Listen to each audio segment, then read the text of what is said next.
کسی گاؤں میں قحط سالی کا موسم آ پہنچا۔ لوگ غریب ہو رہے تھے، تو انہی دنوں اس گاؤں کے ایک شخص نے دوسرے گاؤں کی ایک عورت کے ساتھ نکاح کر لیا۔ جب اس کے ساتھ نکاح کر کے دلہن بنا کر اپنے گاؤں لے کر آیا، اس عورت کے آنے کی دیر تھی کہ گاؤں کے حالات بدلنے لگے، بہتری آنے لگی، جو غریب تھے وہ امیر ہونے لگے۔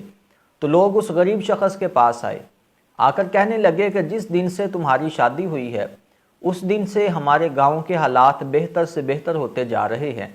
تو وہ بندہ کہنے لگا کہ اس میں میرا اپنا کوئی کمال نہیں ہے، بلکہ میری بیوی کا ہی کمال ہے کہ جس دن سے وہ میرے گھر میں آئی ہے اسی دن سے میرے کاروبار میں بھی بہتری آنے لگی، میرے گھر پر بھی اللہ کی رحمتیں برسنے لگی ہیں، اور میرے گھر پر ہی نہیں بلکہ پورے گاؤں پر اللہ کی رحمتیں برسنے لگی۔ لوگ اس کی بیوی کے پاس چلے گئے، اس سے جا کر پوچھنے لگے کہ تو کون سا عمل کرتی ہے کہ تیرے اس گاؤں میں آنے کی برکت سے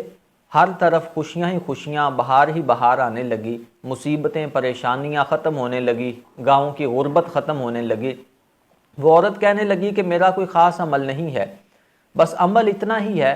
کہ میرا شوہر صبح سے شام تک جو محنت مزدوری کر کے جو سکے کما کر لاتا ہے وہ سارے کے سارے سکے مجھے دیتا ہے،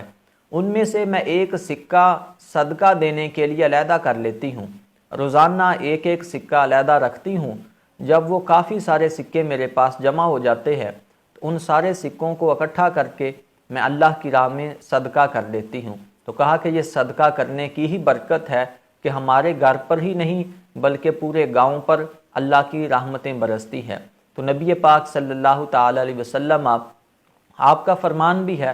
فرمایا کہ جو بندہ اپنے آپ کو مصیبتوں سے، بیماریوں سے، تکلیفوں سے، بلاؤں سے بچانا چاہتا ہے اسے چاہیے کہ وہ صدقہ دیا کرے۔ فرمایا کہ جو بندہ صبح کے وقت صدقہ دے گا تو شام تک کوئی مصیبت، کوئی بلا بھی اس کے قریب نہیں آئے گی۔ اور ایک دوسری حدیث پاک ہے، نبی پاک علیہ السلام نے فرمایا کہ جو بندہ صدقہ دیتا ہے اس بندے کی عمر میں بھی اضافہ ہوتا ہے اور اللہ تعالیٰ اسے بری موت سے بھی محفوظ رکھتا ہے۔